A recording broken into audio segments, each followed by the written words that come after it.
नमस्कार मित्रांनो, पुन्हा एकदा आपलं स्वागत आहे। आज मित्रांनो आपण स्टाफ सिलेक्शनच्या ज्या काही जागा निघलेल्या आहेत, जवळपास आपल्याला माहिती आहे 39,000 ज्या काही स्टाफ सिलेक्शनच्या जागा निघालेल्या आहे। या स्टाफ सिलेक्शनच्या जागेचं नोटिफिकेशन जारी झालेलं आहे, आपल्या सर्वांनाच माहिती आहे। मग या नोटिफिकेशन मधल्या ज्या काही डिटेल माहिती आहे, बारीक सारीक तपशीलवार आपण पूर्ण घेणार आहोत। त्याचसोबत स्टाफ सिलेक्शन म्हणजे जे पोस्ट आहे त्याची कॉन्सेप्ट आपण क्लिअर करणार आहोत, अभ्यासक्रम कुठला आहे ते बघणार आहोत आणि अभ्यासक्रम कशा प्रकारे आपल्याला पूर्ण करायचा आणि एक्झाम कशी क्रॅक करायची याच्याविषयी सुद्धा माहिती घ्यायची। तर मित्रांनो, आजच्या या स्टाफ सिलेक्शनच्या लेक्चर मध्ये आपण आज या संदर्भातली डिटेल मध्ये माहिती घेणार आहे। म्हणजे या संदर्भातला आपण अभ्यास सुरू करताना आपल्या मनामध्ये कुठलाही किंतु परंतु राहणार नाही आणि आपली प्रत्येक कॉन्सेप्ट क्लिअर असणार आहे। तर चला मित्रांनो, जास्त वेळ न दवडता आपल्या या आजच्या स्टाफ सिलेक्शनच्या सेशनला सुरुवात करूया। आपल्या सगळ्यांना माहिती मित्रांनो, बघा या ठिकाणी 5 सप्टेंबरला म्हणजे जवळपास 3 दिवसापूर्वीच स्टाफ सिलेक्शनचे फॉर्म सुरू झालेले। स्टाफ सिलेक्शन मध्ये पुरुष असतील किंवा महिला असतील, मुलं आणि मुली दोन्ही प्रकारचे या ठिकाणी अप्लाय करू शकता, फक्त मुलंच करू शकता असं कुठलाही नाहीये। स्टाफ सिलेक्शनचं ज्या ठिकाणी बघा मित्रांनो, 5 सप्टेंबरला date for submission of online application form 5 सप्टेंबर 2024 पासून फॉर्म सुरू झालेले आणि हे फॉर्म 14 ऑक्टोबर 2024 पर्यंत सुरू होणार आहे। म्हणजे 14 ऑक्टोबर पर्यंत तुम्ही अप्लाय करू शकता। यानंतर मित्रांनो, लास्ट डेट जे ते रिसिप्टची ऑनलाईनची ती 14 ऑक्टोबर पर्यंत राहणार आहे। Last date and time of making online fee payment म्हणजे ऑनलाईन पेमेंट तुम्ही 15 ऑक्टोबर पर्यंत करू शकता। या संदर्भात मित्रांनो, tentative schedule of computer based examination याच्यामध्ये गोष्ट क्लिअर केलेली आहे की स्टाफ सिलेक्शनची तुमची जी एक्झाम होणार मित्रांनो, ती कम्प्युटर बेस्ड असणार आहे, ऑफलाईन एक्झाम होणार नाही। ही एक्झाम तुमची ऑनलाईन कम्प्युटर बेस्ड होणार आहे आणि एक्झाम कधी होणार आहे याचं शेड्यूल सुद्धा सांगितलं मित्रांनो। बघा, टेंटेटिव्ह म्हणजे ढोबळमानाने किमान एक्झाम जानेवारी फेब्रुवारी 2025 पर्यंत होऊ शकते। कधीपर्यंत होणार? जानेवारी ते फेब्रुवारी 2025 पर्यंत स्टाफ सिलेक्शनची आपली एक्झाम होणार आहे। म्हणजे आपला थोडक्यातलं स्टाफ सिलेक्शनचं शेड्यूल समजलेलं आहे। आता याच्यामधले बारीक सारीक आपण गोष्टी बघूया। बघा, सगळ्यात पहिले स्टाफ सिलेक्शन मध्ये कोणकोणते पोस्ट भरले जाणार आहे त्याच्यामध्ये आपल्याला माहिती आहे सीएसएफ आहे, सीआरपीएफ आहे, बीएसएफ आहे, आयटीबीपी आहे, आसाम रायफल आहे, एसएसबी आहे, एनसीबी आहे आणि एसएसएफ आहे। अशा जवळपास मित्रांनो 8 ते 9 प्रकारचे वेगवेगळ्या स्टाफ सिलेक्शनच्या जीडी मार्फत पद भरले जात असतात। आलं लक्षामध्ये? आता या संदर्भातले आपण इतर घडामोडी बघूया मित्रांनो। बघा, यापूर्वी स्टाफ सिलेक्शनची जी एक्झाम आहे ही फक्त 2च लँग्वेज मध्ये होत होती, एक तर हिंदी किंवा इंग्रजी। परंतु वेगवेगळ्या राज्यामार्फत जी काही डिमांड करण्यात आली त्यानुसार आता या ठिकाणी 13 वेगवेगळ्या रिजनल लँग्वेज मध्ये तुम्ही ही परीक्षा देऊ शकता। किती लँग्वेज मध्ये? 13। या 13 लँग्वेज मध्ये मराठी आहे का हो? तर बघा, या 13 लँग्वेज मध्ये मराठी सुद्धा भाषा आहे आपला। म्हणजे जो काही आपला टेन्शन यायचं आपल्याला की हिंदी कळत नाही, हिंदी अवघड भाषा आहे, कॉन्सेप्ट कळत नाही, अवघड जात आहे, तर त्याचं टेन्शन घ्यायची अजिबात गरज नाही मित्रांनो। या ठिकाणी आपण एक्झाम मोड साठी मराठी ऑप्शन निवडू शकता आणि ही एक्झाम पूर्णपणे कम्प्युटर बेस्ड आणि ऑब्जेक्टिव्ह असणार आहे, त्याची सुद्धा आपण पुढे चर्चा करणार आहे। तर एवढं लक्षात आलेलं आहे। आता पुढचा मुद्दा बघू आपण। बघा, या ठिकाणी फिजिकल स्टँडर्ड टेस्ट म्हणजे सगळ्यात पहिले तुमचं फिजिकल स्टँडर्ड बघितलं जाणार आहे, फिजिकल एफिशियन्सी टेस्ट ते सुद्धा बघणार आहे, म्हणजे तुमची शारीरिक क्षमता चाचणी, ही शारीरिक पात्रता चाचणी, डिटेल मेडिकल एक्झामिनेशन, त्यानंतर तुमचं मेडिकल एक्झामिनेशन होणार आहे म्हणजे वैद्यकीय चाचणी मेडिकल टेस्ट होणार आहे, review medical examination and document verification, त्यानंतर डॉक्युमेंट व्हेरिफिकेशन होईल आणि त्यानंतर शेवटी मित्रांनो तुमचं सीएपीएफ म्हणजे काय? सेंट्रल आर्म पोलीस फोर्स म्हणजे केंद्रीय त्या ठिकाणी सशस्त्र जे सुरक्षा बल आहे त्या ठिकाणी तुमची निवड होणार आहे। लक्षामध्ये सगळ्यात पहिले आपल्याला ऍप्लिकेशन फॉर्म भरणार आहे, त्यानंतर तुमचे फिजिकल स्टँडर्ड बघितले जाणार आहे, शारीरिक पात्रता, त्यानंतर शारीरिक क्षमतेची टेस्ट होणार आहे, त्यानंतर तुमचं डिटेलमध्ये मेडिकल टेस्ट होणार आहे आणि त्यानंतर तुमचं एक्झाम होणार आहे। म्हणजे पोलीस भरतीमध्ये मित्रांनो जनरल बघा, आपले इथं आपण पहिले ग्राउंड घेतोय आणि नंतर लेखी घेतोय, या ठिकाणी मात्र पहिले लेखी असणार आहे आणि नंतर ग्राउंड असणार। लक्षामध्ये? म्हणजे ज्यांचं लेखी उत्तम आहे त्यांना सुद्धा या ठिकाणी चान्स भेटणार आहे आणि बाकीचे जे आहे ज्यांच्या शारीरिक काही कमतरता असतील, ग्राउंडच्या कमतरता असतील, त्यानंतर सुद्धा ते कव्हर करू शकतात। ठीक आहे, तेवढी गोष्ट लक्षात आली। बघा, याच्यामध्ये अजून काही इतर गोष्टी सांगितलेल्या आहेत, इतर काय काय गोष्टी सांगितल्या आपण त्याचं सुद्धा डिटेलमध्ये विश्लेषण घेणार आहे। ठीक आहे, आता बघा, एसएसएफ दिलेले आपल्याला या संदर्भात बघा मित्रांनो, जे जागा भरल्या जाणार आहे किंवा स्टाफ सिलेक्शनचा जो तुम्हाला ऑनलाईन अप्लाय करायचा आहे, हे ऑनलाईन आपल्याला मित्रांनो गव्हर्नमेंटच्या यांची ऑफिशियल वेबसाईट आहे बघा, त्या ठिकाणी www.ssc.gov.in या वेबसाईटवर जाऊन तुम्ही ऍप्लिकेशन करू शकता, स्वतः फॉर्म भरू शकता किंवा इंटरनेट कॅफेच्या माध्यमातून सुद्धा स्टाफ सिलेक्शनचा आपण फॉर्म भरू शकता। बघा मित्रांनो, ही जी स्टाफ सिलेक्शनचा आहे याच्यामध्ये जो पे स्केल असणार आहे लेवल 1 चा, हा पे स्केल लेवल 1 चा 18,000 ते 56,900 पर्यंत असणार आहे। म्हणजे पगार जे मित्रांनो अत्यंत आकर्षक अशी पगार असणार आहे, मोठ्या दर्जाची 18,000 ते 56,900 पगार असणार आहे। फॉर द पोस्ट ऑफ सिपोनी in NCB and pay level 3 21,700 to 69,100 for all other post. म्हणजे लेवल जी फर्स्ट असणार आहे त्याला 18,000 ते 56,000 पर्यंत असणार आहे तुमचं बेसिक आणि बाकीच्या अलाउन्स गृहीत धरून, आणि एनसीबी आणि इतर ज्या लेवलच्या पोस्ट असणार आहे त्याच्यासाठी 21,700 ते 69,100 पर्यंत या संदर्भातले तुम्हाला पगार असणारे मित्रांनो जॉईन झाल्यानंतर। ज्या जागा मित्रांनो बघा, मी पूर्वीच सांगितल्याप्रमाणे याच्यामध्ये तुम्ही पुरुष आणि महिला म्हणजे मुलं आणि मुली दोन्ही अप्लाय करू शकता।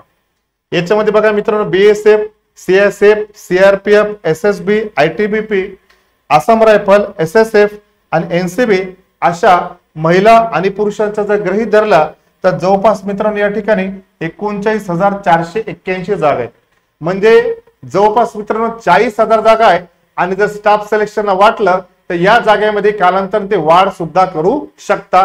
प्रत्येक राज्याचा मित्रांनो राज्याचा ज्या पोस्टाचा कोटा हा वेगवेगळा असतो, महाराष्ट्राचा कोटा सुद्धा वेगळा आहे, उत्तर प्रदेशचा कोटा वेगळा आहे। 39,481 जागा म्हणजे या जागा ऑल इंडिया भरल्या जाणार आहे, आणि ऑल इंडिया मधल्या प्रत्येक राज्याचा कोटा हा 39,000 जागांमधला वेगळा वेगळा असणार आहे।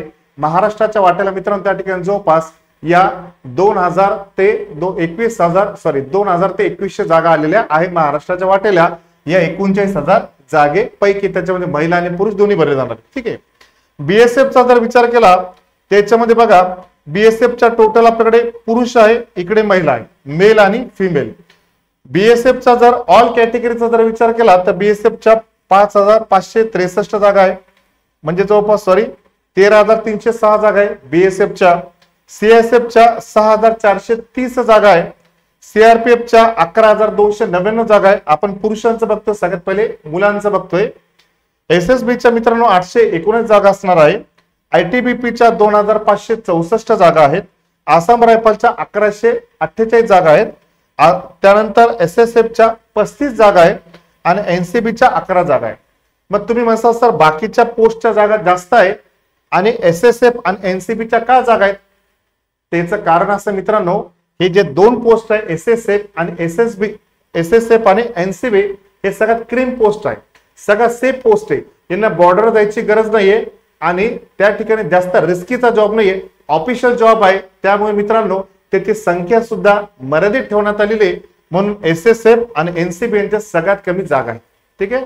मुलींचा सुद्धा विचार केला तर त्या ठिकाणी बीएसएफच्या 15,654 जागा आहे, त्यानंतर इतर 2,348 जागा आहे, त्यानंतर सीएसएफच्या त्या ठिकाणी त्यांच्या 715 जागा आहे, सीआरपीएफच्या 242 जागा आहे, एसएसबीची एकही जागा नाहीये, आयटीबीपीच्या 453 जागा आहे आणि आसाम रायफलच्या मित्रांनो त्या ठिकाणी 100 जागा आहेत आणि एनसीबीच्या 11 जागा आहेत। म्हणजे महिला आणि पुरुषांच्या जागा आहे आणि याच्यामध्ये जे प्राधान्य मित्रांनो किंवा जास्त ज्या जागा आहेत या जास्त जागा पुरुषाच्या आहे। म्हणजे मुलांनो ही तुम्हाला अत्यंत सुवर्ण संधी आलेली आहे, ज्यांचा पोलीस भरतीला चान्स चुकलेला आहे त्यांना केंद्रीय सशस्त्र सीमा बलमध्ये किंवा केंद्रीय सशस्त्र सैन्यामध्ये त्यांना काम करण्याची सुवर्ण संधी आहे। त्याच्यामध्ये एनसीबी आहे, त्यानंतर एसएसएफ आहे, सीएसएफ आहे, सीआरपीएफ आहे, हे अत्यंत क्रीम पोस्ट मानला गेलेला आहे, कारण की त्या ठिकाणी जास्त त्यांना रिस्की जॉब नाही, विशेष करून कोणाला तर एसएसएफ आणि एनसीबीला, ठीक आहे। चला बाकीची तर माहिती बघू आपण या संदर्भातली।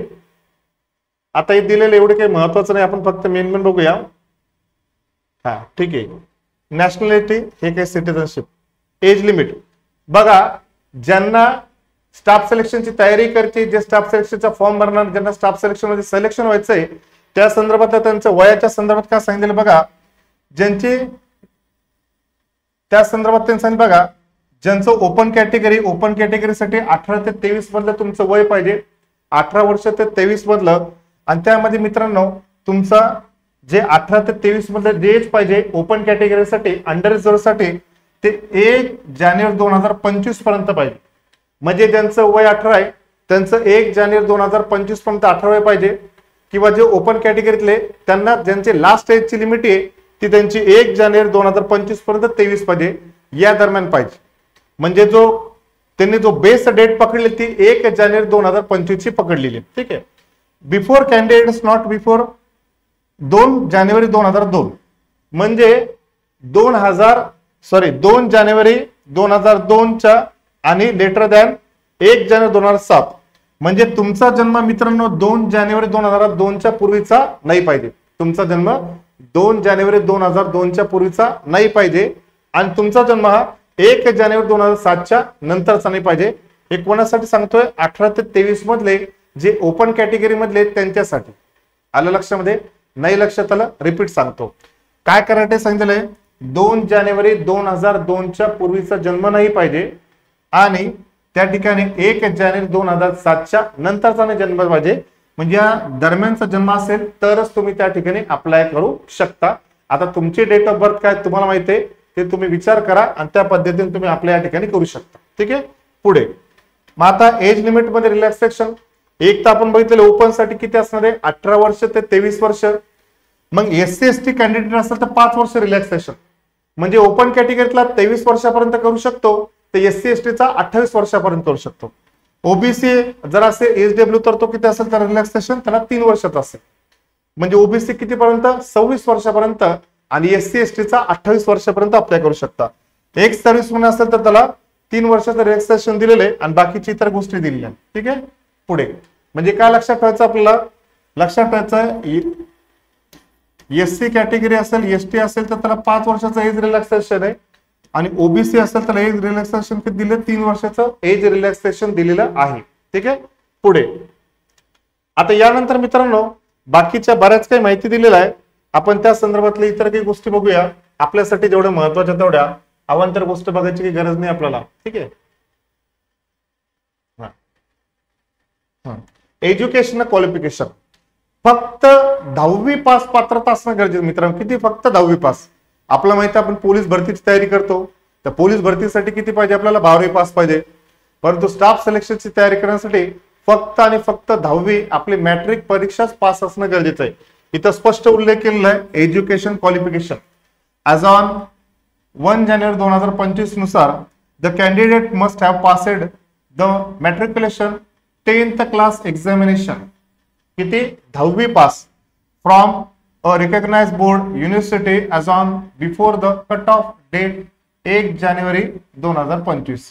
म्हणजे तुम्ही जे 10वी पास पाहिजे ना मित्रांनो ते 10वी पास तुम्ही 1 जानेवारी 2025 च्या पूर्वी पाहिजे. आता 1 जानेवारी 2025 म्हणजे काय? सगळ्यांना माहिती आपल्या जनरल पण रिझल्ट कधी लागतात? जून मध्ये लागत असतात. पण ज्या मुलांचं एखादा पेपर बॅक राहिला असेल तर ते डबल ऑक्टोबर मध्ये एक्झाम देतात. मग तुमचा जो निकाल आहे मित्रांनो हा निकाल 1 जानेवारी 2025 च्यात लागलेला पाहिजे. आलं लक्षामध्ये? फक्त एवढं डोकं लक्षात ठेवा काय? 10वी पास शिक्षण गरजेचं आहे. पोलीस भरतीसाठी 12वी पासची आपल्याला गरज नाहीये. तुम्ही 10वी पास आहे, तुमचा 18 वय पूर्ण आहे, लगेच SSC चा फॉर्म भरू शकता. काही टेन्शन घ्यायची गरज नाही आपल्याला. ठीक आहे. चला पुढचं बघूया आपण. Candidates who have not acquired the essential educational qualification as on the stipulated date 1 जानेवारी 2025 will not eligible and need not apply. म्हणजे तेच सांगितलेले 1 जानेवारी 2025 च्या पूर्वी तुमचं 10वी पास तुम्ही असणं गरजेचं आहे. आलं लक्षामध्ये? चला पुढची गोष्ट घेऊया आपण.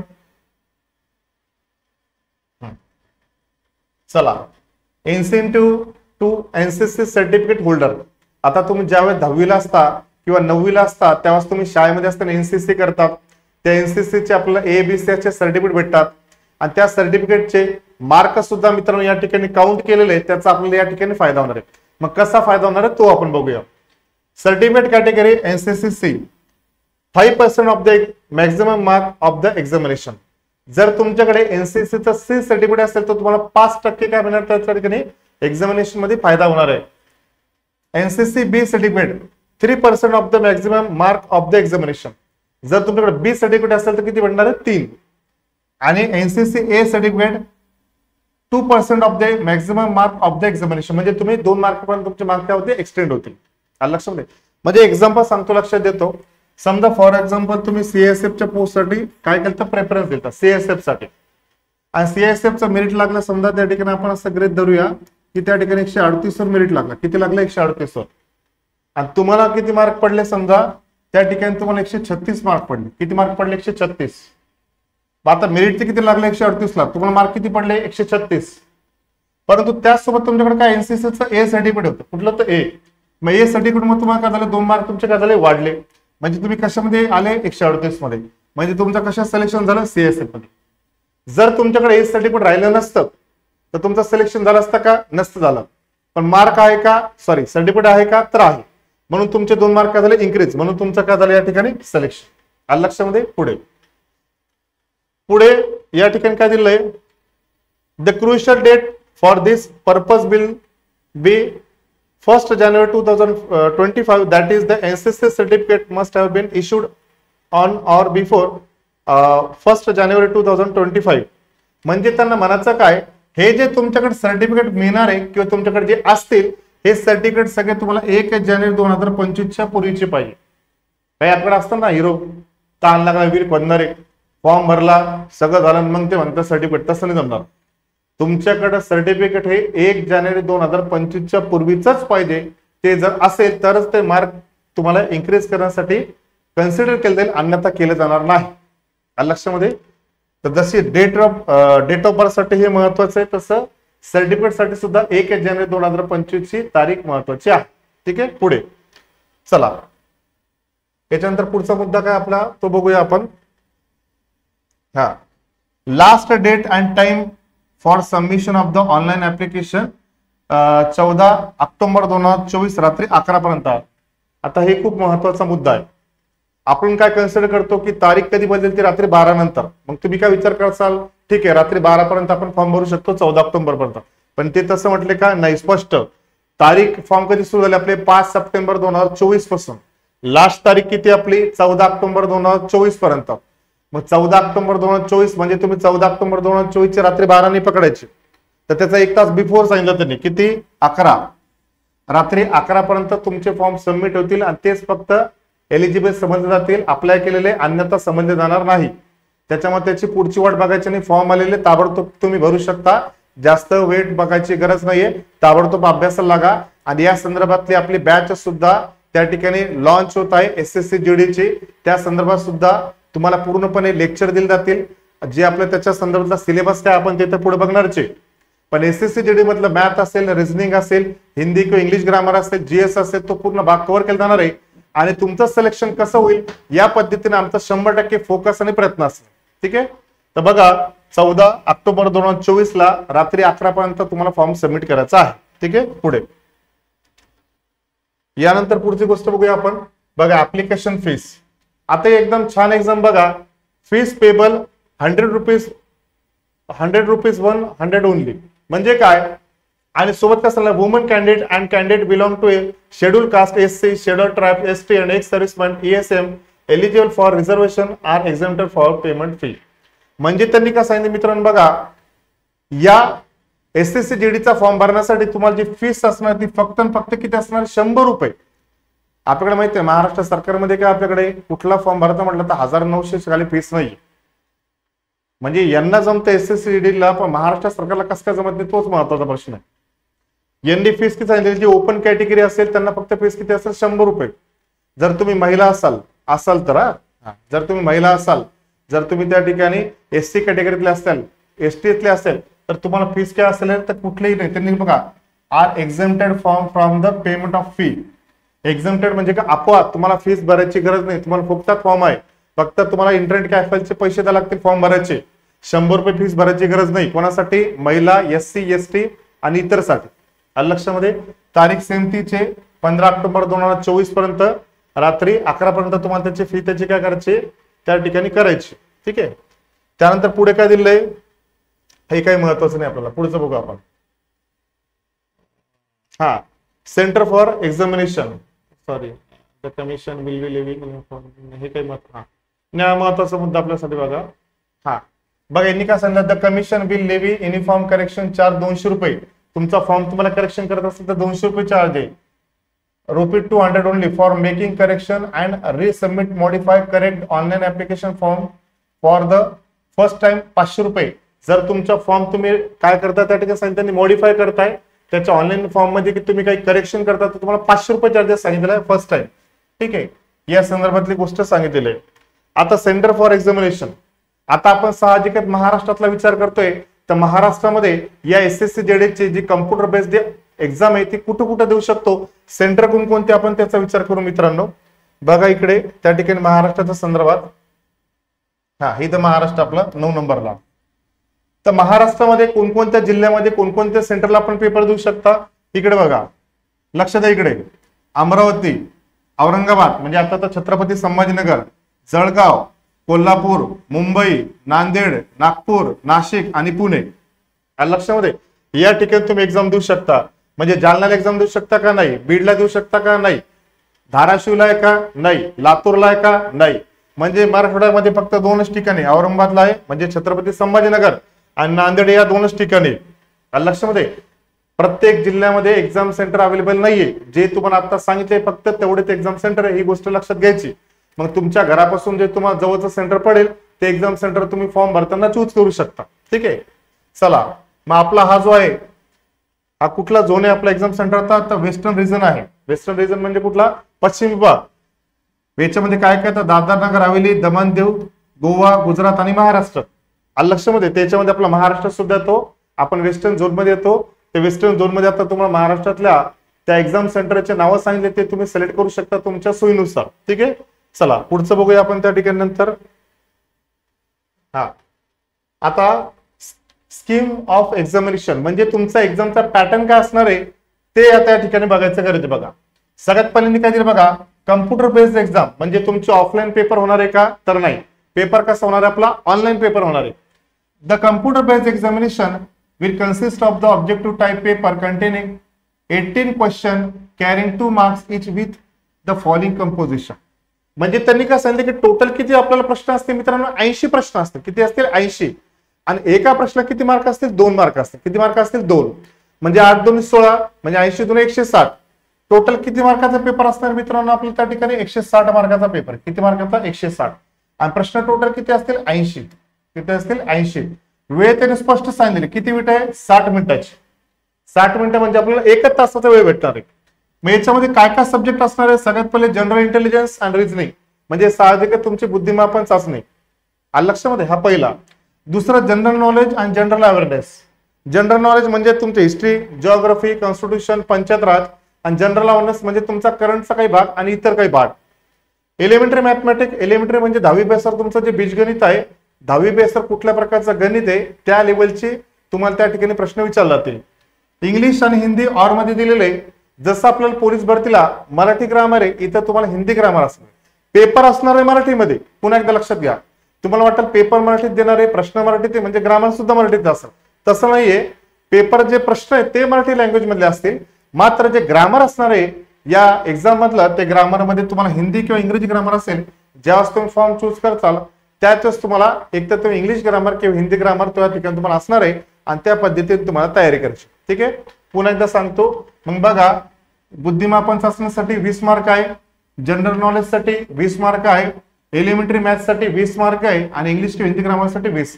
असे 20 हे 4 विषयाचे इक्वली 20 प्रश्न असणार आहे आणि प्रत्येक प्रश्नाला 2-2 मार्क असणार आहे. असे टोटल 160 मार्काचा पेपर असणार आहे.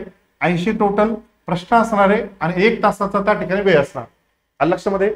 परंतु मित्रांनो पोलीस भरतीमध्ये जे नाहीये ते इथे तिथे खतरनाक गोष्ट आहे, त्याची आपल्याला काळजी घ्यायची. कुठली काळजी घ्यायची यांनी स्पष्ट सांगितलं बघा. There will be negative marking of 0.25 marks for each wrong answer. Candidates are therefore advise to keep this in mind while answering the question.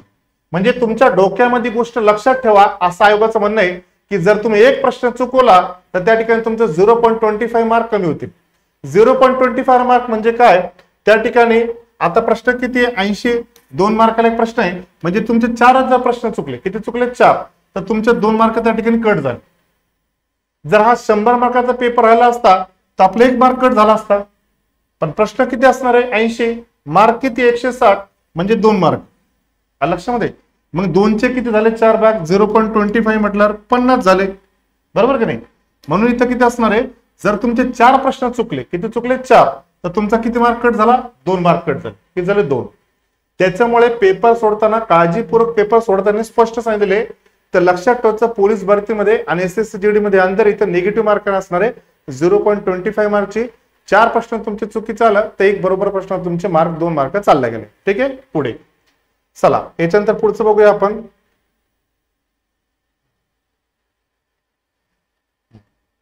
आता जनरल आणि इंटेलिजन्स रिझनिंग मध्ये काय असणार सांगितलं त्यांनी. जनरल नॉलेज आणि जनरल, हे बघा हे दिलं काय, जनरल इंटेलिजन्स रिझनिंग काय काय असणार आहे बघा. Analytical aptitude and ability of observation distinguish pattern will be testing through the non verbal type. This component may include, बाकीच्या त्यांनी गोष्टी दिल्या. म्हणजे काय दिलं बघा, अॅनालॉगीज, सिमिलरिटीज, डिफरंट म्हणजे वेगळं काय, सारखेपणा काय, सॅप्टल व्हिज्युअलायझेशन म्हणजे दृश्यता, spatial orientation, visual memory, discrimination भेदभाव, ऑब्झर्वेशन निरीक्षण, रिलेशनशिप कन्सेप्ट नाते संबंध, arithmetical reasoning and figural classification, arithmetic number series वगैरे वगैरे. जनरल नॉलेज मध्ये आता जे सांगितलं तुम्हाला त्याच गोष्टी. ज्याच्यामध्ये काय दिलं बघा जनरल नॉलेज मध्ये त्यांनी स्पष्ट सांगितलं बघा. हिस्ट्री म्हणजे इतिहास, संस्कृती, भूगोल, अर्थशास्त्र, त्यानंतर तुमचं राज्यघटना असणार आहे, सामान्य जे आपलं राजकारण असणार ते असणार आहे, आणि काही सायंटिफिक गोष्टी असणार आहे. एलिमेंटरी मॅथ मध्ये काही काय असणार बघा तुमचं, प्रोपोर्शन, ॲव्हरेज म्हणजे सरासरी, इंटरेस्ट म्हणजे नफा तोटा, त्यानंतर डिस्काउंट म्हणजे सूट, त्यानंतर मेजरेशन म्हणजे मोजमाप, टाइम अँड डिस्टन्स म्हणजे वेळ आणि काळ, त्यानंतर रेशो अँड टाइम, त्यानंतर प्रमाण आणि वेळ, टाइम अँड वर्क म्हणजे वेळ आणि कामाची मर्यादा. या पद्धतीने याच्यातले प्रश्न असणार आहेत. इंग्लिश हिंदी ग्रामर मध्ये जे बेसिक असं 10वी बेसचं तेच असणार आहे. ठीक आहे. चला, आता सगळ्यात महत्वाचा पार्ट आहे मित्रांनो फिजिकल स्टँडर्ड. ठीक आहे. फिजिकल स्टँडर्ड काय असणार बघा. सगळ्यात पहिले इथं आपल्याला त्या ठिकाणी इथं बघा मित्रांनो फिजिकल स्टँडर्ड मध्ये इव्हेंट आहे. काय इव्हेंट आहे बघा. इव्हेंट मध्ये आपल्याला 5 किलोमीटर रनिंग करायची. किती किलोमीटर? 5 किलोमीटर. किती मिनिटांमध्ये? 24 मिनिटांमध्ये. पोलीस भरतीमध्ये जसं तुम्हाला 1600ची आहे मुलांसाठी, तसं इथं मुलांसाठी एसएससी जीडी मध्ये किती असणार आहे? 5 किलोमीटरची रनिंग असणार आहे, जी तुम्हाला 24 मिनिटांमध्ये कव्हर करायची आहे. ठीक आहे. हीच मुलींसाठी किती असणार आहे मित्रांनो? 1600 मीटर असणार आहे, म्हणजे 1 किलोमीटर 600 मीटरची असणार आहे. ती मुलींनी 8.5 मिनिटांमध्ये पूर्ण करणं गरजेचं आहे. 5 किलोमीटरची मुलांसाठी किती असणार आहे? 24 मिनिटांमध्ये, आणि मुलींची 1600 मीटरची असणार आहे 8.5 मिनिटांमध्ये. त्यानंतर ही जी असणार आहे रेस, या संदर्भात त्यांनी माहिती दिलेली आहे. ठीक आहे. आता यांनी काय सांगितलंय, for candidate other than those belong to the Ladakh region. आता तुम्ही मी काय लडाख मध्ये येतो का? नाही. लडाख तिकडे जम्मू काश्मीरला आहे. हे जो खालचा जो क्रायटेरिया तो लडाखसाठी आहे, त्याच्यामुळे आपल्या याच्याशी काही देण घेणं नाही. आलं लक्षामध्ये? आपल्याला फक्त कशा देण घेणे? वरच्याशी 5 किलोमीटरची. आलं लक्षामध्ये? पुढे आता हे झालं आपलं इव्हेंट. काय काय तुमचे इव्हेंट असणार आहे? आलं लक्षामध्ये? म्हणजे काय काय निकष असणार आहे. आता फिजिकल स्टँडर्ड टेस्ट. आता ही काय झाली फिजिकल स्टँडर्ड टेस्ट, आता ती बघायची. आता यापूर्वीची कुठली बघितली आपण? फिजिकल एफिशियन्सी स्टेट, म्हणजे तुमची शारीरिक क्षमता आहे का एसएससी जीडी साठी तुम्ही जॉईन होण्यासाठी. एफिशियन्सी म्हणजे काय? क्षमता आहे का. आणि इथं काय झालं फिजिकल स्टँडर्ड टेस्ट म्हणजे तुम्ही शारीरिक पात्र येतात. मग पात्रमध्ये काय दिलं बघा? हाईट. सगळ्यात पहिले फिजिकल स्टँडर्ड मध्ये काय दिले? पोस्ट साठी हाईट. मुलांसाठी हाईट किती? 170 सेंटीमीटर. जसं पोलीस भरतीसाठी किती आपले 165. इथे किती आहे? ओपन कॅटेगरीसाठी 170 सेंटीमीटर हाईट एसएससी जीडी साठी पुरुषांची. ठीक आहे. फिमेल साठी असणार 157 सेंटीमीटर. किती? 157 सेंटीमीटर. परंतु याच्यामध्ये मित्रांनो काही फरक केलेला आहे. मग तो काय फरक आहे तो सुद्धा लक्षात ठेवायचा. सगळ्यात पहिले बघितलं स्पष्ट दिलं नाही. All candidate belong to schedule tribes 162 150. जर तुम्ही एसटी कॅटेगरीतले असाल, आता 170 सेंटीमीटर कोणासाठी? ओपन कॅटेगरीसाठी. पण जर तुम्ही एसटी कॅटेगरीतले असाल तर तुम्हाला हाईट किती लागेल? 162 सेंटीमीटर. किती लागेल? 162 सेंटीमीटर पुरुषासाठी, मेलसाठी. पण जर तुम्ही एसटी मधल्या महिला असतील, मुली असतील, तर त्यांना किती लागणार? फक्त 150 सेंटीमीटर लागणार. किती लागणार? 150 सेंटीमीटरच. त्यानंतर इथे दिलेलं बघा आपल्या साठी महत्वाचं बघा, हा, candidates falling in the categories of Garhwali, Kumaonis, Dogras, Marathas. जर तुम्ही मराठा असाल, पुन्हा एकदा लक्षात घ्या, जर तुम्ही मराठा असाल, बघा Maratha and candidates belong to the states under tribe of Assam, Himachal Pradesh, Jammu Kashmir आणि लडाख. जर तुम्ही महाराष्ट्रातले आणि जर तुम्ही मराठा कॅटेगरीतले, मराठा जातीतले, तर तुम्हाला 170 सेंटीमीटरची हाईटचा निकष पूर्ण करायची गरज नाही. तुम्हाला हाईट किती लागेल? 165 सेंटीमीटर. म्हणजे सध्या पोलीस भरतीसाठी जो हाईट असते तीच हाईट तुम्हाला एसएससी जीडी साठीच असेल, मात्र कोणासाठी असेल? फक्त मराठासाठी. लक्षात आहे. समजा एखादा ब्राह्मण वर्गातला असेल, तो कुठला झाला? ओपन साठी, त्याला किती लागेल? 170. परंतु जर मराठा असला 165 लागेल. लक्षात आहे. एससी एसएस सुद्धा 165 लागेल. एसटी असेल तर किती लागेल? त्याला 162 सेंटीमीटर लागेल. म्हणजे त्याला इथं 2.5 सेंटीमीटरचं रिलॅक्सेशन भेटलेले. एसटीला मराठा किती रिलॅक्सेशन भेटलं? 5 सेंटीमीटरचं. आणि जर तुम्ही मुस्लिम असाल किंवा ब्राह्मण असाल किंवा मराठी असाल आणि जर तुम्ही एसएससी जीडी साठी ट्राय करताय तर तुम्हाला हाईट किती लागेल? 170 सेंटीमीटरच लागेल. लक्षामध्ये. पुढे आणि मुलींसाठी किती लागणार? 155 सेंटीमीटर. जर तुम्ही मुलगी जर मराठा कास्टची असेल तर तिला हाईट किती लागेल? 155. म्हणजे तिला त्या ठिकाणी रिलॅक्सेशन किती भेटले? पुन्हा 2 सेंटीमीटरचं रिलॅक्सेशन भेटलेलं आहे. लक्षामध्ये. चला, हे झालं आपला हाईटच्या संदर्भातलं. लक्षात आलं. मुलांसाठी किती? 170, मुलींसाठी 170. ओपन साठी मुलगी जर असेल, मुलगा असेल एसटीतला तर 162, मुलीसाठी 150 आणि मराठा असेल तर मुलासाठी 165, मुलींसाठी लागेल 155 सेंटीमीटर. ओके, चला पुढे. हे तर झालेलंच आपलं, त्याची काय अडचण नाही. हा, चेस्ट हा महत्वाचा मुद्दा आहे. Mail candidate should have the following standard of chest measurement unexpected. जर तुम्ही त्या ठिकाणी छातीची आपण जे म्हणजे छाती फुगून आणि न फुगून ते सुद्धा टेस्ट घेतली जाते. न फुगून छाती तुमची 80 सेंटीमीटर भरली पाहिजे. किती भरली पाहिजे? 80 सेंटीमीटर. आणि छाती फुगून किती भरली पाहिजे? तर 5 सेंटीमीटर वाढली पाहिजे. म्हणजे किती? 85 सेंटीमीटर झाली पाहिजे. किती झाले पाहिजे? 85 सेंटीमीटर. न फुगवता 80 सेंटीमीटर, फुगून किती? 85 सेंटीमीटर. ही गोष्ट लक्षात ठेवायची. पण पुन्हा इथं तुम्हाला सूट आहे मराठा कॅन्डिडेटला आणि एसटीला. आता तुम्ही म्हणता सर जातीनुसार सूट दिली, तर जातीनुसार सूट नाही दिलेली. जे आहे मानववंश शास्त्रज्ञ असतात त्याला म्हणतात अँथ्रोपॉलॉजिस्ट. विशिष्ट कास्टमध्ये जन्म लोकांची शारीरिक ठेवण वेगवेगळ्या प्रकारची असते. त्याच्यामुळे काही जरी केलं तर त्यांच्या शारीरिक निकषात ते बसत नाही आणि बसत नसल्यामुळे त्यांची संधी नाकारली जाऊ नये म्हणून त्या ठिकाणी दिलेले. उदाहरण तुम्ही तिकडे जा बरं का, चायनीज लोक का बरं गिट्टे? ते पण आपल्यासारखे, मात्र ते उंचीला कमी का नाही? मग त्यांनी तिथे काय भरती केली नाही का? चायनाने त्यांना केलं ना. मग तसंच आपल्या जे नॉर्दर्न स्टेट आहे आपले, आसाम आहे, अरुणाचल प्रदेश आहे, मेघालय आहे, मिझोराम आहे, त्या लोकांची सुद्धा हाईट कमी. मग त्यांना आपण तिथे भरती व्हायचा चान्स नाकारायचा का? नाही. हे काय असतं? त्या ठिकाणी भौगोलिक ठेवण काय त्यानुसार त्यांची जडणघडण शारीरिक होत असते. लक्षामध्ये.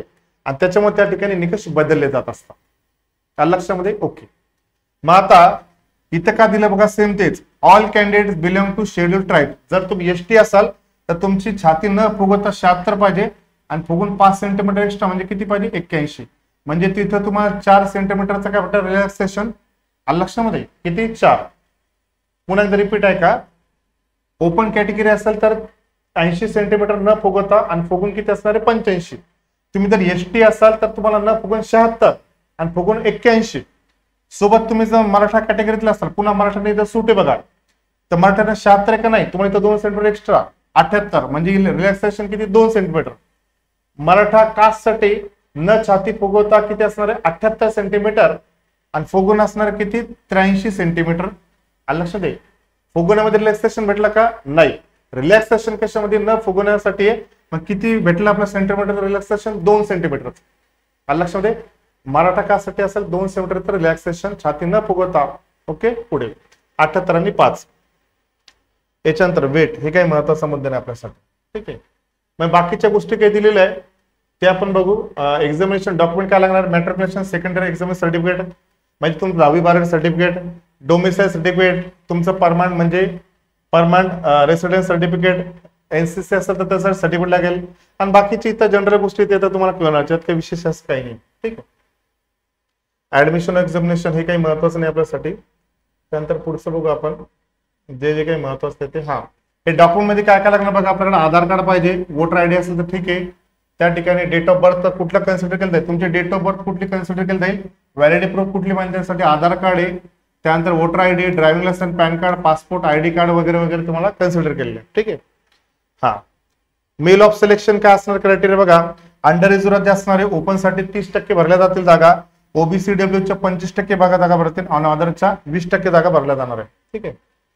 त्यानंतर हे तर तुम्हाला आता सांगितलेलं, तुम्हाला डबल सांगायची गरज नाही. हा, हे सगळ्यात आपल्यासाठी मित्रांनो अत्यंत महत्त्वाची गोष्ट आहे. कुठली बघा, ही सगळ्यात महत्त्वाचा पॉईंट हा आहे आपल्यासाठी, ऑर्डर ऑफ प्रायोरिटी.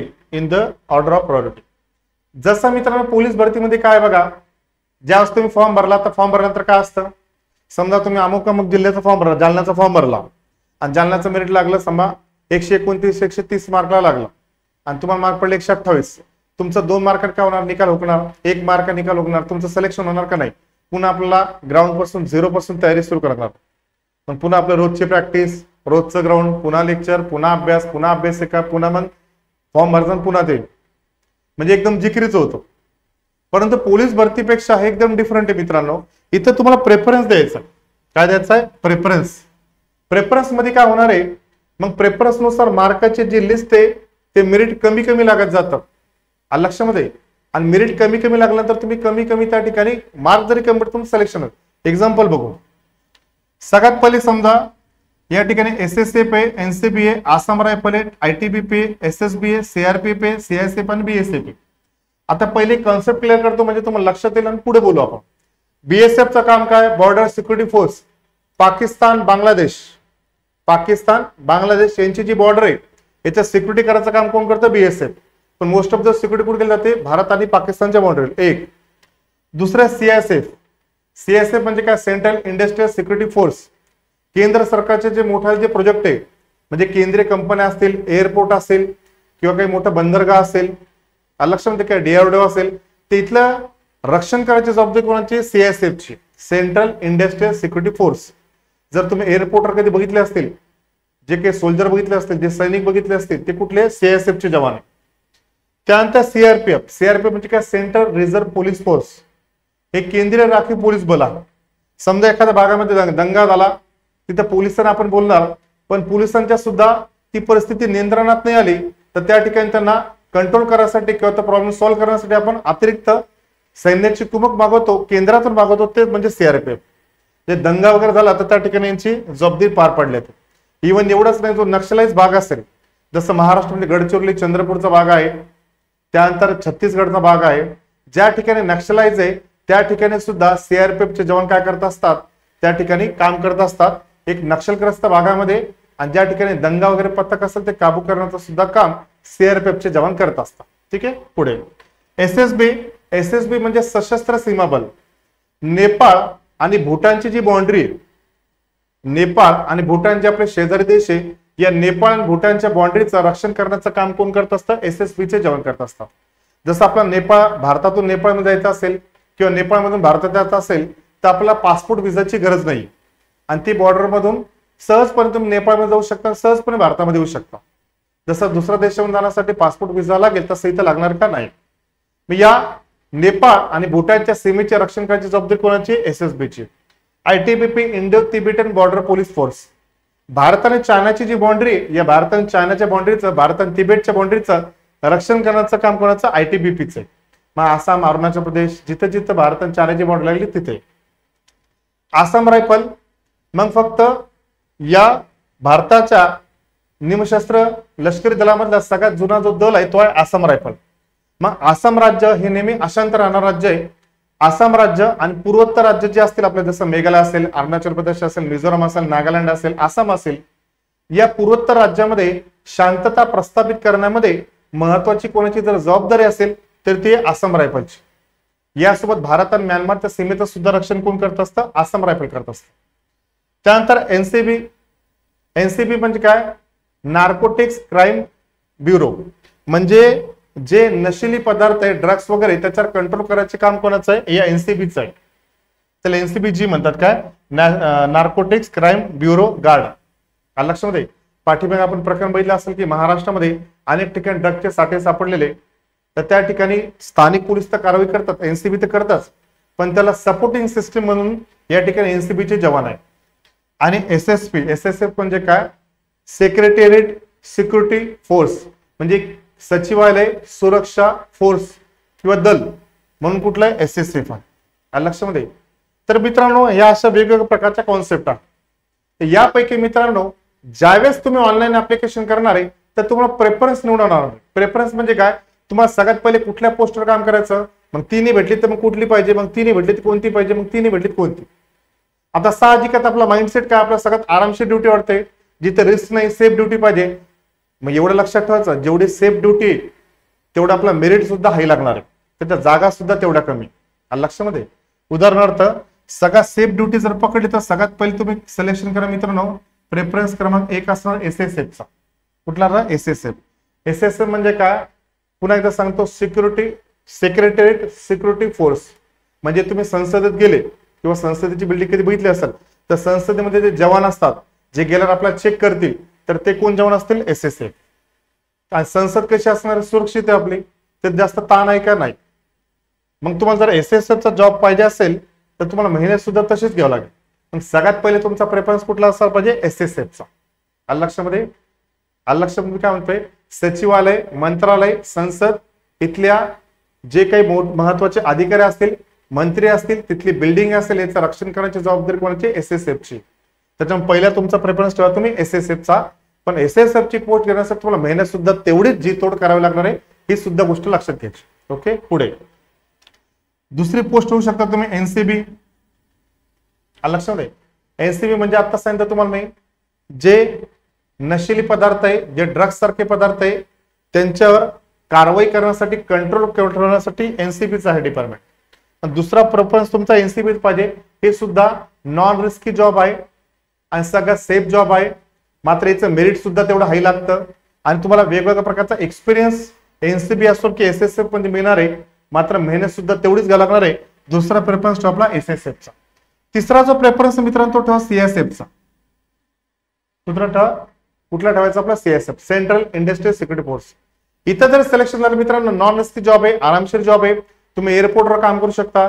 महत्वाचे सेंट्रल गव्हर्नमेंटचे जसं भाभा ॲटॉमिक रिसर्च सेंटर आहे तिथं तुम्हाला जॉब भेटेल. सेंटरचे जे इंडस्ट्री आहे, इंडस्ट्री म्हणजे उद्योग कारखाने, जे प्रोजेक्ट आहे तिथलं सिक्युरिटी करायचं काम करायचं CSF चं. तर तुमचा तिसरा प्रेफरन्स पाहिजे CSF चा. ठीक आहे. चौथा प्रेफरन्स घ्या मित्रांनो, त्या ठिकाणी तुम्ही CRPF चा घेऊ शकता. लक्षामध्ये सेंट्रल रिझर्व्ह पोलीस फोर्स. मग तुम्हाला एक तर नक्षलाइज एरियामध्ये काम करावं लागेल किंवा त्या ठिकाणी दंगा काबू पथक म्हणून तुम्हाला काम करावं लागतं. पाचवा आपला ऑप्शन पाहिजे मित्रांनो त्या ठिकाणी SSB.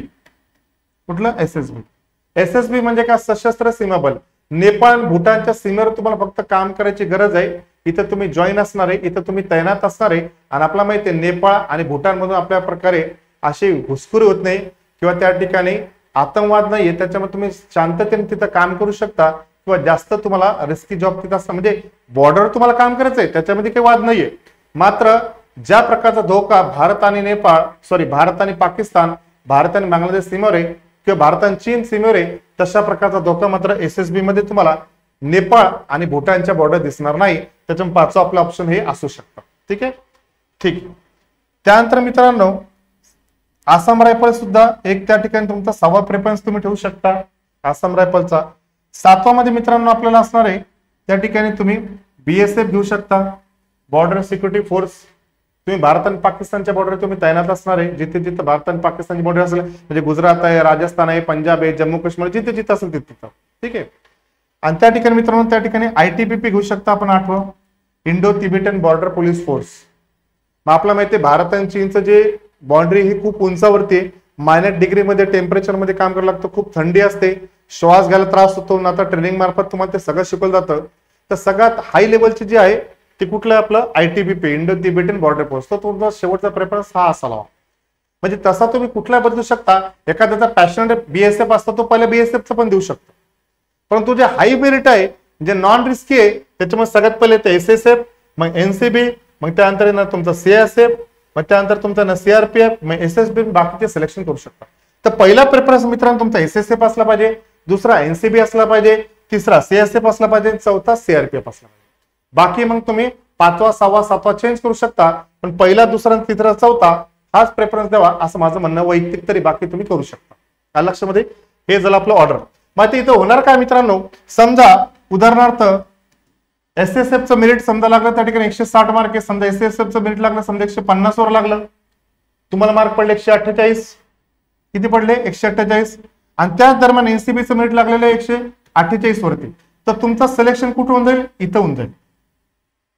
कुठं होऊन जाईल, एनसीबी. तुम्ही पहिली कुठली पोस्ट चूज केलेली एसएसएफची, मेरिट किती लागलं 150 वर, तुम्हाला मार्क पडले का नाही पडले, तुम्हाला जायची इच्छा कुठे होती इथं, पण तुमचा दुसरा चॉईस काय होता, तुमचा दुसरा चॉईस होता एनसीबीचा, आणि त्याचा मेरिट मात्र किती लागलं 148 ला, मग तुमचं सिलेक्शन कुठे होणार, तुम्ही कुठे जाणार 148 चा त्या ठिकाणी एनसीबी मध्ये जाणार. समजा तुम्हाला त्याच्यापेक्षा कमी मार्क पडले, समजा सीएसएफ तिसरी पोस्ट आहे, याचं मेरिट लागलं समजा 142 वर, आणि तुम्हाला 142 किंवा त्यापेक्षा जास्त मार्क समजा 144 पडले, तर तुमचं सिलेक्शन कुठे होईल त्या ठिकाणी सीएसएफ मध्ये. म्हणजे पोलीस भरतीमध्ये काय मित्रांनो, आपला एक जरी मार्क चुकला तरी त्या ठिकाणी काय होतं, आपलं सिलेक्शन होत नाही, होता का नाही होत, पुन्हा आपला 0 पासून एबीसीडी पासून सुरुवात करू लागतो. इथं मात्र काय असणार आहे, आपल्याला जसं जसं त्या ठिकाणी तुमचे प्रेफरन्स असणार आहे, मग त्या प्रेफरन्स नुसार जसं जसं ज्या ज्या पोस्टचं मेरिट कमी कमी लागत जाईल, त्या त्या पोस्टमध्ये तुमच्या सिलेक्शनचे जास्त चान्सेस हे वाढत जात असतात. लक्षामध्ये. म्हणून मित्रांनो, पोलीस भरतीच्या तुलनेमध्ये, आर्मीच्या तुलनेमध्ये स्टाफ सिलेक्शन मध्ये आपले सिलेक्शन होण्याची शक्यता जास्त असते. म्हणून सर्व विद्यार्थी मित्रांना ज्यांचं पोलीस भरतीमध्ये सिलेक्शन झालेलं नाही, किंवा ज्यांचं 1-2 मार्काने हुकलेलं आहे, किंवा जे पुढे भविष्यामध्ये पोलीस भरती तयारी करताय, आर्मीची तयारी करताय, या सर्व विद्यार्थी मित्रांनी त्या ठिकाणी स्टाफ सिलेक्शनची आवर्जून तयारी केली पाहिजे. आणि या ठिकाणी मित्रांनो, तुमचं 100% सिलेक्शन व्हायचे चान्स जास्त आहे. तुम्हाला थोडी मेहनत घ्यायची गरज आहे. लक्षामध्ये, तुम्ही जर मेहनत घेतली, तुम्हाला तुमची आवडती पोस्ट भेटणार नाही, मात्र दुसरी पोस्ट हमखास भेटणार आहे. इथं तुम्हाला 0 पासून सुरुवात करायची गरज नाही. तुमचं एक्झाम झाली, तुमचं ग्राउंड झालं, त्यानंतर तुम्ही फिट झाले, तुमचं मेडिकल झालं, 100% सिलेक्शन आहे म्हणजे लक्षामध्ये. कारण की इथं प्रेफरन्स आहे, ही पुन्हा पुन्हा वारंवार गोष्ट सांगतोय. कमी मेरिट लागलं तरी दुसऱ्या पोस्टवर तुमचं सिलेक्शन 100% होणार आहे. म्हणून सगळ्यांनी स्टाफ सिलेक्शनची तयारी करायची. आणि या संदर्भातली आपण जी बॅच आहे मित्रांनो, ती सुद्धा लॉन्च करत आहोत. त्या संदर्भातले तुमच्या सिलेबसनुसार सर्व लेक्चर होणार आहे, आणि तुमचं कशा प्रकारे 100% सिलेक्शन होईल असाच या प्रयत्न या बॅचच्या मार्फत, स्टाफ सिलेक्शन जेडीच्या बॅचच्या मार्फत आमचा असणार आहे. लक्षामध्ये. चला पुढचं बघूया. ठीक आहे, बाकीचं काही एवढं महत्वाचं नाहीये, हे तर आपण माहिती दिलेली आहे. ठीक आहे, चला. दिले under secretary of the government of India 5 सप्टेंबर 2024. ठीक आहे. तर बघा मित्रांनो, एवढी माहिती दिलेली आहे. मी काय काय सांगितलं, 5 सप्टेंबर पासून फॉर्मला सुरुवात झालेली आहे. 14 ऑक्टोबर शेवटची तारीख आहे. मात्र रात्रीची 11 असणार आहे, 12 असणार नाही. 10वी पास असणारे सर्व मुलं आणि मुली फॉर्म भरू शकता. 160 मार्काचा पेपर आहे, 80 प्रश्न असणार आहे, 1 तासाचा वेळ, सोबत निगेटिव्ह सुद्धा मार्किंग असणार आहे. 0.25% असणार आहे. म्हणजे तुमचे 4 प्रश्न चुकले तर 1 योग्य प्रश्नाचा अंक तुमचा काटला जाणार आहे. याच्यामध्ये प्रेफरन्स असणार आहे. जानेवारी ते फेब्रुवारी दरम्यान तुमचा टेंटेटिव्ह पॅटर्न असणार, एक्झाम होणार आहे. या दरम्यान तुम्ही 3 ते 4 जरी मेहनत चांगली झोकून तयारी केली मेहनत, तर 100% तुमचं सिलेक्शन होणार आहे. पोलीस भरतीची तुम्ही तयारी कराच करा, मात्र त्यासोबत त्याच्यामध्ये मराठीचा सुद्धा ऑप्शन आहे, त्याच्यामध्ये सुद्धा तुम्ही याची सुद्धा तयारी करा. आणि सगळ्यात महत्वाचा, फक्त 2 मिनिटांमध्ये सांगतो की याच्यामध्ये तुम्हाला सिलेबस काय आहे तो बघितलेला आहे, पण पुस्तक कुठलं असणार मित्रांनो, याच्यामध्ये हिंदी मधलं चक्षुचं पुस्तक असणार आहे. पुन्हा एकदा लिहून देतो, हिंदी मधलं पुस्तक मित्रांनो चक्षु पब्लिकेशनचं पुस्तक आहे, ते वापरू शकता. त्याच्यामध्ये प्रिव्हियस इयर क्वेश्चन पेपर दिलेले. दुसरं प्रकाशन मित्रांनो अरिहंत प्रकाशनचं पुस्तक असणार आहे, त्याच्यामध्ये सुद्धा प्रिव्हियस इयर क्वेश्चन पेपर दिले असणार आहे. मॅथ आहे, रिझनिंग आहे, जीएस आहे, त्यानंतर इतर जे आहे आपलं हिंदी इंग्लिश ग्रामर त्याच्या संदर्भात दिलेले. आणि सगळ्यात महत्वाचं मित्रांनो, आपलं जे सक्सेस पाथ आहे, सगळ्यात महत्वाचं जे पुस्तक जे सगळ्या एक्झामला कामी येतं, आपण म्हणतो सगळ्यांचा जो बाप आहे, तर ते म्हणजे आपलं कुठलं, लुसेंटचं बुक. लुसेंटचं बुक जीएसचं आवर्जून घ्यायचं. लुसेंटचं जीएसचं बुक आवर्जून घ्यायचं. त्यात जीएस आपलं पूर्णपणे कव्हर होणार आहे. त्याच्यामध्ये सायन्स वगैरे सगळं कव्हर होणार आहे. मॅथ रिझनिंग साठी सुद्धा ते सुद्धा बघू शकता. तुम्हाला मॅथ रिझनिंग जिथं सोपं जातं ते तुम्ही बुक परचेस करू शकता. मात्र इथं लुसेंटचं बुक जर घेतलं तर जीएस साठी खूप बेस्ट पडणार आहे. लक्षामध्ये. मग तुमचे आपण मित्रांनो बॅचच्या आज तुम्हाला पूर्णपणे माहिती भेटलेली आहे. आपण या संदर्भातले एसएससी जीडीचे जे काही प्रिव्हियस इयर क्वेश्चन झालेले ते आपण लेक्चरची सिरीज घेणार आहे. म्हणजे तुम्हाला एक आयडिया होऊन जाईल की यापूर्वी कशा प्रकारचे प्रश्न आलेले, म्हणजे त्या ठिकाणी तुम्हाला एक सक्सेसचा पाथ तयार होईल. नंतर आपण लेक्चर सुद्धा घेणार आहे, म्हणजे सिलेबस वाईज, म्हणजे तुमचं पूर्णपणे सिलेक्शन या ठिकाणी 100% कन्फर्म आहे. ठीक आहे. तर अपेक्षा करतो मित्रांनो आजचं तुम्हाला पूर्णपणे एसएससी जीडीची माहिती समजलेली आहे. जर तुम्हाला काही डाऊट असेल तर तुम्ही 100% कमेंट मध्ये करू शकता. हा जो व्हिडिओ आहे तुम्ही लाईक करा, शेअर करा, सबस्क्राईब करा. आणि बाकीची इतर तुमची प्रतिक्रिया सुद्धा कळवू शकता. आजच्या पुरते एवढंच. भेटूया पुढच्या व्हिडिओ लेक्चर मध्ये. तोपर्यंत गुड बाय.